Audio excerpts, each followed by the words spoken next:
Hi guys, thanks for tuning in to another episode of Nuggets News. Today I want to talk about the Australian exchanges. So I'm on tour at the moment and I had the chance to sit down face to face with one of the large Australian exchanges, and I've also been talking with the others over phone and email. So I want to explain what's been going on. Obviously we've seen a lot of issues rise on social media and we're all probably aware of those. So the first thing I think a lot of people don't realise is that these Australian exchanges are intermediaries and there's a number of bottlenecks. So to buy all these coins, they're reliant on international exchanges. They don't just have all these coins, so they need to buy them, and depending on what YouTubers and what's hyping at the time, they're scrambling to try and get these coins for you guys and buy them as well. So I guess that's the first part where delays and costs and fees all come into it. They have to buy those, and you and I know that if we send Bitcoin, it costs network fees and then it costs money to send it back, and all those things I guess roll into why they can be a couple of percent more expensive than other international exchanges. So you are paying for that convenience, I guess. The next thing they spoke about was just the exponential rise in demand. So a lot of these companies had only 10 staff and now they've got 50, 60, 70, and they're scrambling to find trustworthy staff. These people are handling your private keys. It's also storage that comes into it. So a number of staff have to store hardware wallets, paper wallets. Who do we trust with these private keys for multi-sig wallets? All these different things come into it. And yeah, it is an expense. They are a business. They have costs. Again, that all comes into why they have fees. The next thing I want to talk about is that verification process. So again, a lot of the time to comply with the latest round of regulations, they need to outsource this and they can't always do it in-house. Again, we want to complain and we launch support tickets with the exchange, but it's out of their hands. So this, again, is why it can take a few days to get verified. And I know it's frustrating when you're itching to dive in and put your money into certain coins. So the next thing I want to talk about, the ATO. So there's been rumours that ATO have been auditing exchanges and that sort of thing. Again, look, guys, we need to work within the framework.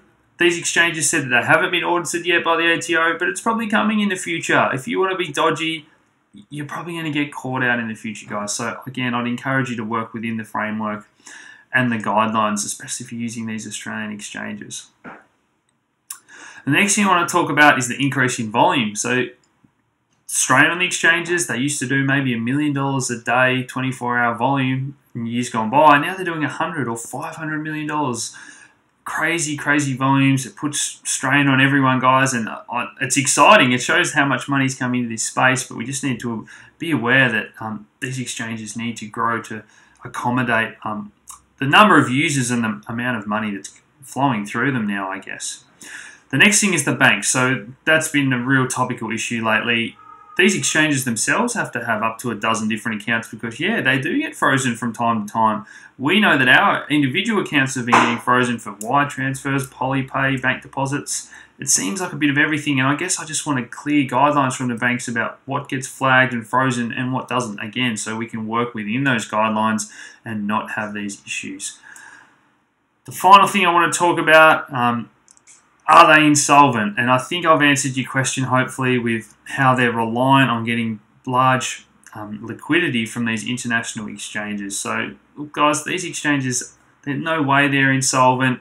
They're safely and securely storing your coins offline. We don't want them to all be online. I've seen firsthand exchanges go belly up in the years that I've been into crypto. So I'm happy to pay that little bit of premium to know that my coins are safe, secure, and stored offline, and then only going into those hot wallets on the website when we want to transfer them.